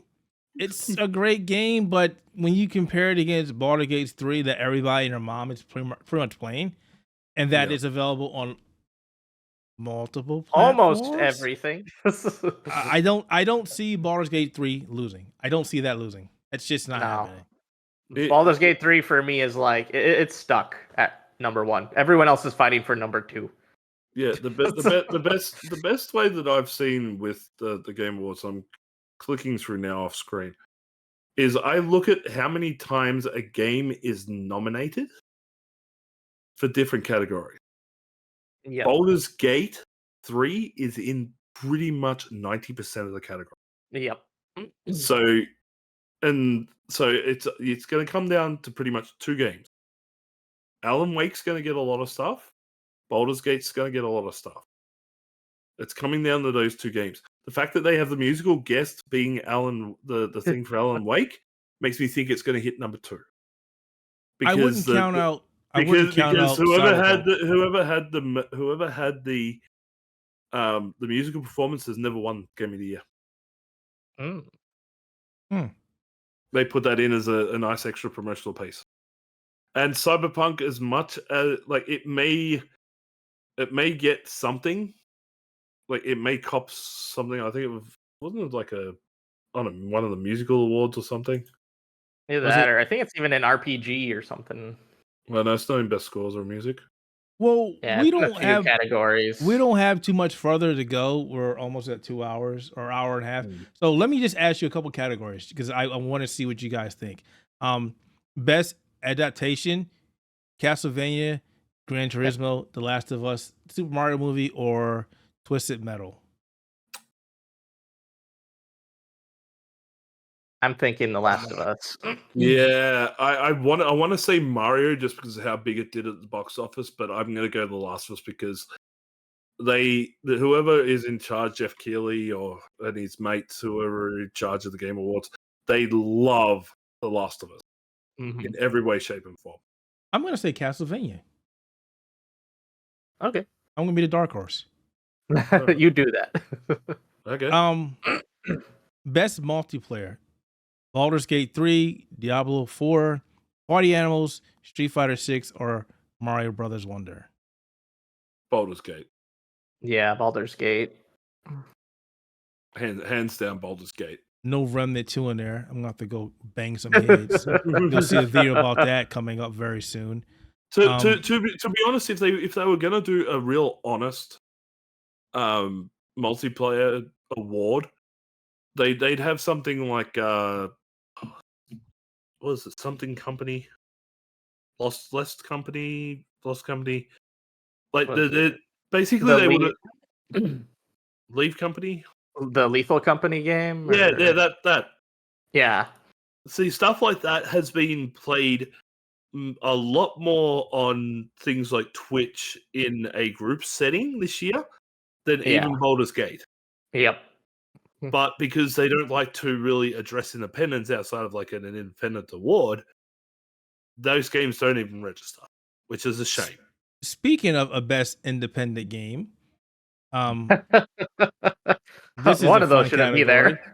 One of these games is not like the other. One of these games should not be in here. We got Cocoon, Dave the Diver, Dredge, Sea of Stars, and Viewfinder.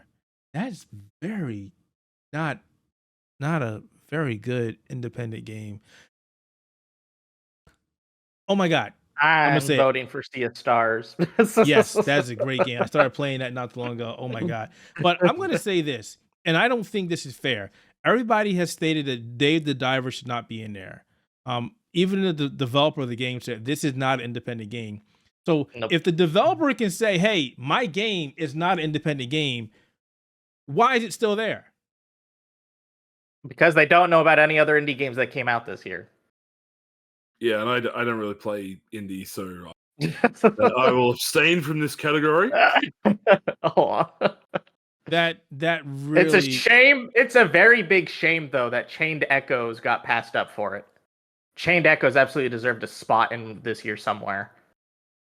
All right, one more game to pick, and then we'll move on. One more game. Oh, here's one that pissed me off. Best RPG. Baldur's Gate 3, Final Fantasy 16. Yeah, just stop there. It's Baldur's Gate.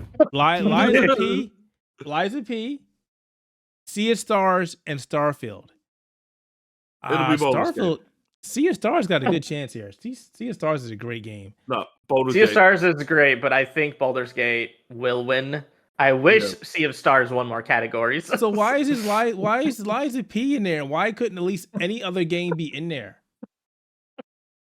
Because I don't know at this point. There's actually a lot of other RPGs that could have gone there that they probably could have got put in.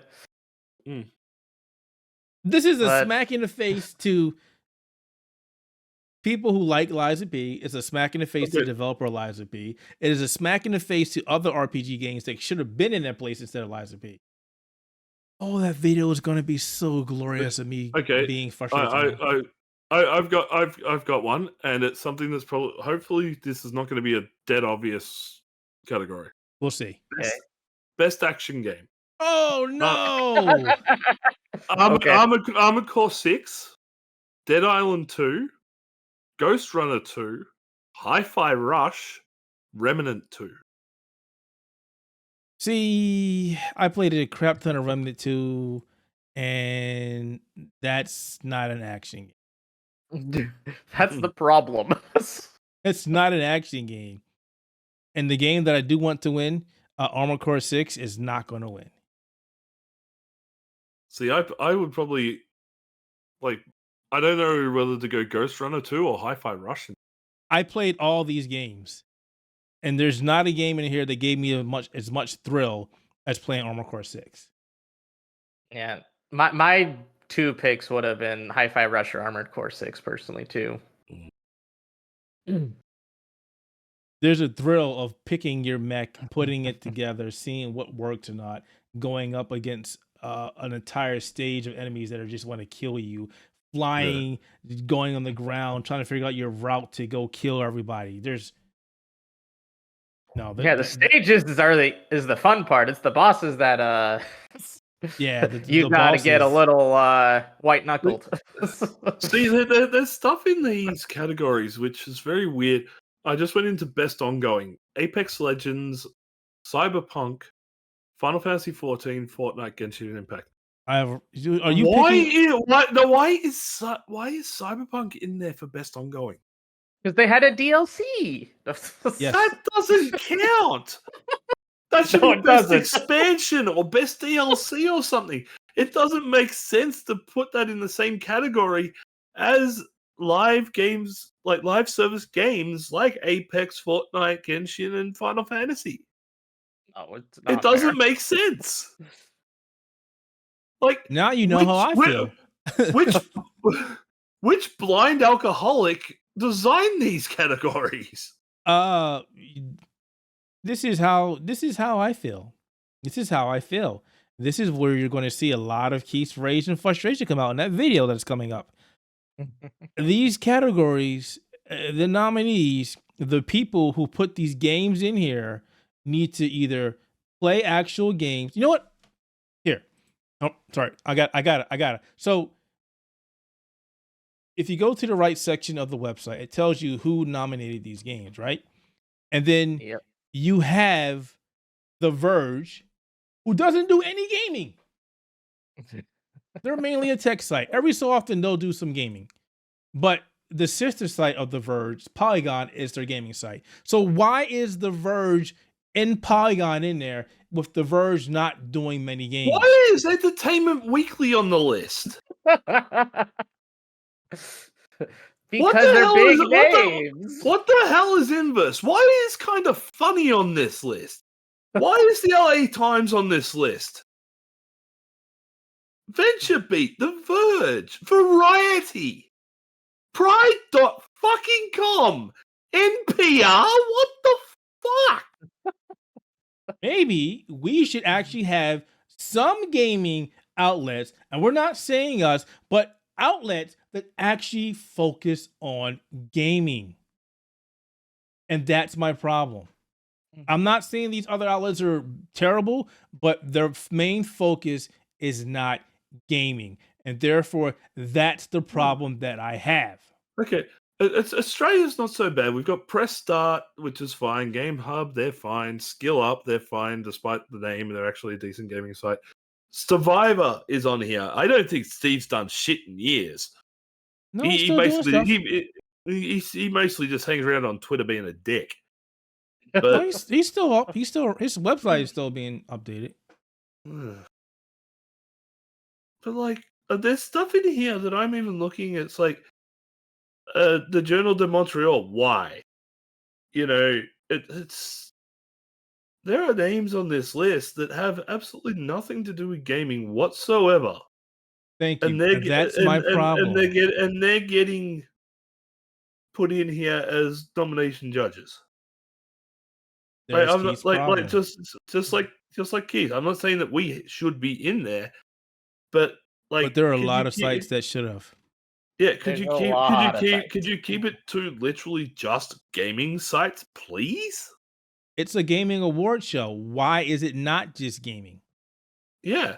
Why? You don't invite gaming sites to the journalism award shows.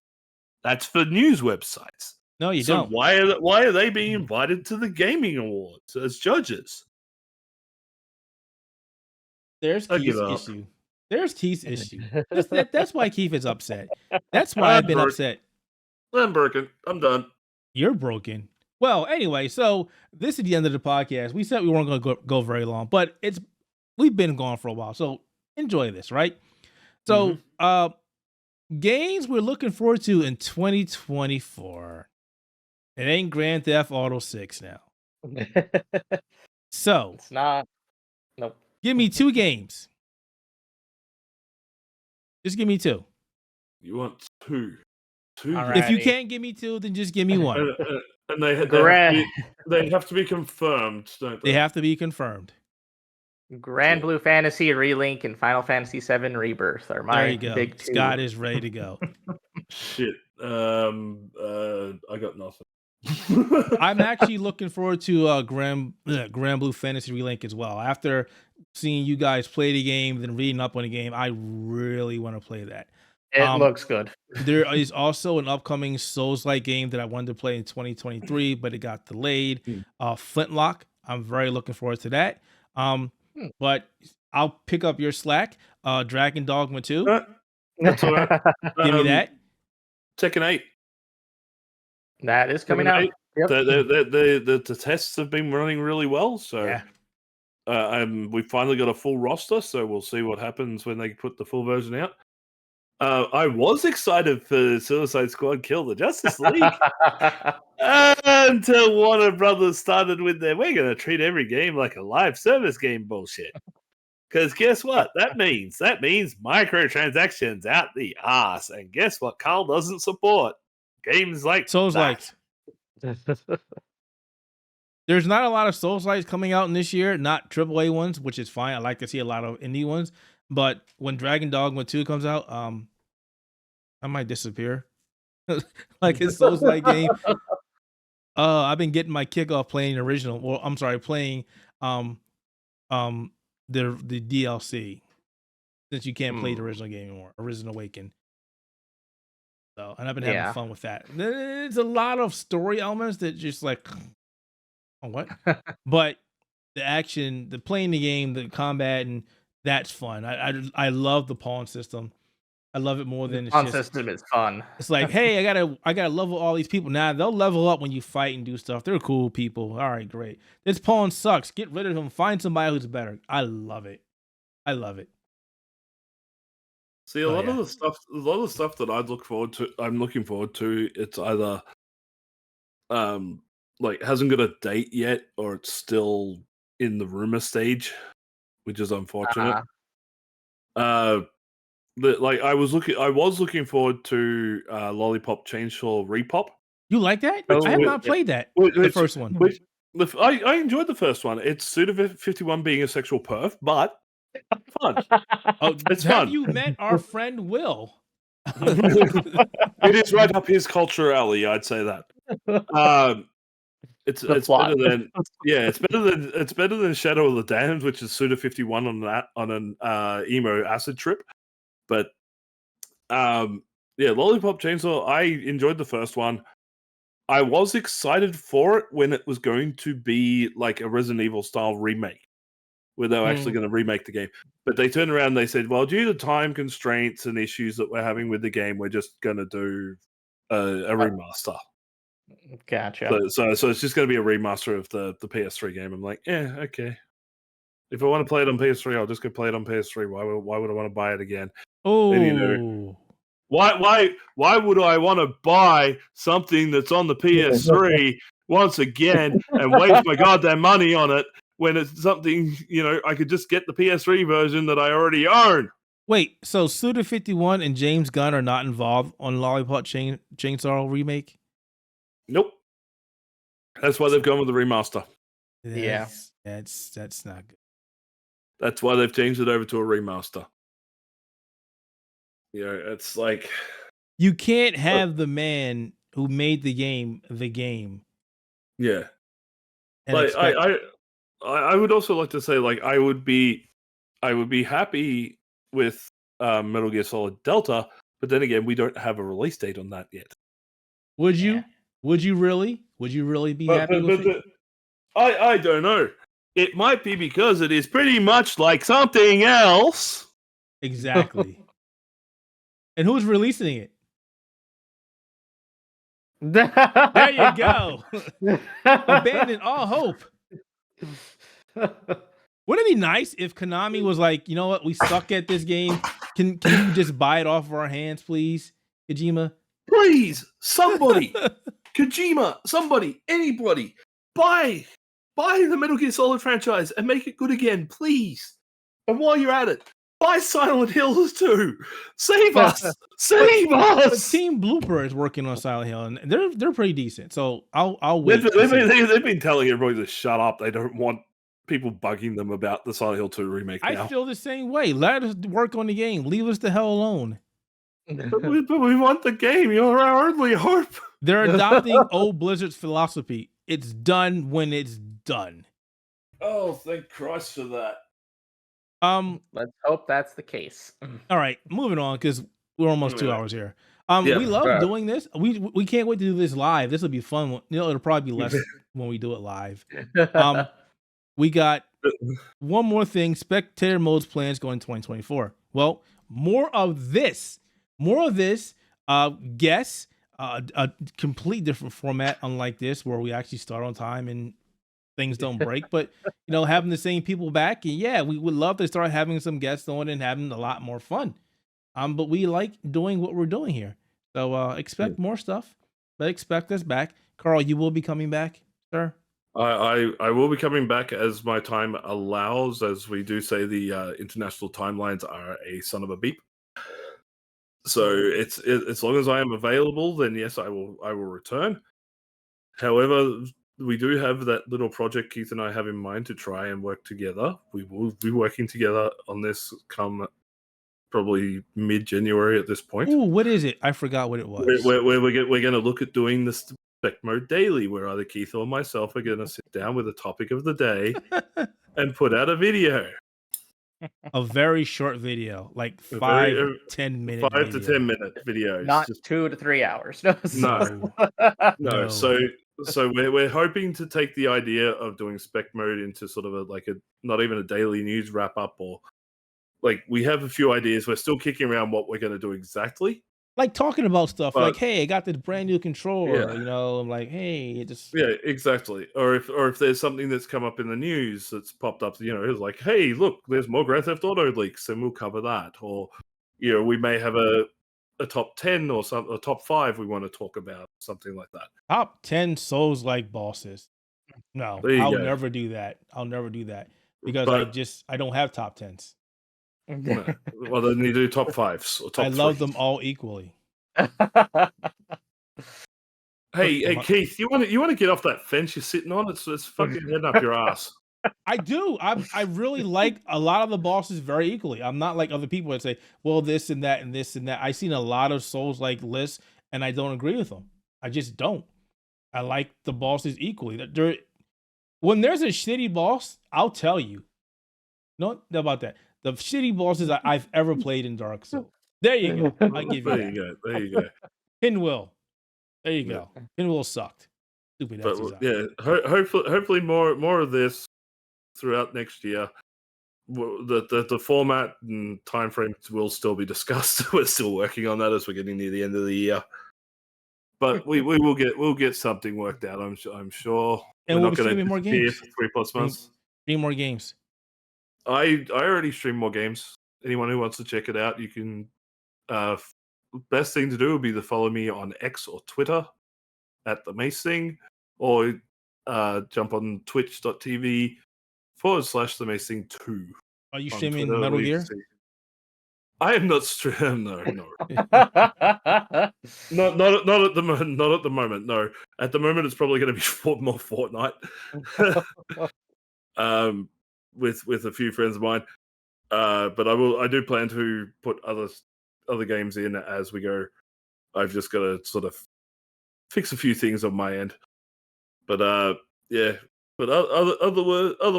you can find my writings over at the Outerhaven.net, where you should be going for your news, views, rants, raves, reviews, previews, no views, all views. No sports news. We don't do sports. No sports news. Sports.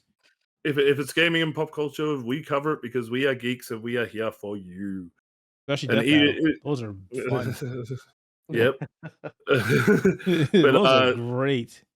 But we do have stuff coming up. I don't know if Keith's going to get this out before the end of the month, maybe, which I'm hoping he would be. What? You actually putting this out at the end of the month? This is going to be up in the next day, dude. Next day. Ooh. All right. Well, then look forward to my end of year awards, where I have a bunch of weird, wacky, and zany awards to give out to a lot of games this year, over 20 categories. I do them better than the Games Awards show, that's for sure, and I'm not as biased. But I'm also working on at least one more article for the end of the year, which is gaming-inspired cookbook. For those geeks who are chefs or want to be cooks, I've got some recommendations for you. Hey, we also did that Street Fighter cookbook because you recommended that in our Street Fighter holiday gifts for fighting game fans. You check it out. It's actually a lot of good stuff in there. Go watch it. Go check it out. Jesus. That said, I am tired. I'm getting delirious. Time to go. I'm Keith Mitchell. Guy over there, or whenever we finish this or edit it, is Carl Mace Martin. My buddy there, Scott. Thanks for checking out Spectator Mode, The Return. We will be back. And it'll probably be the last one for this month because, holidays and Christmas, but you will still see our faces before the end of the year. Guaranteed. Thanks for watching. Be sure to comment and leave questions below. If you have a comment or a question, we'll answer it. Be sure to like the video, subscribe to our lovely channel, share it with your friends, share it with your enemies, share it with your friends, share it on X, share it on TikTok. We don't care, just share it. And we will see you next time. Whatever that is. And if it's the end of the year, then Happy New Year. Merry Christmas. Bah humbug.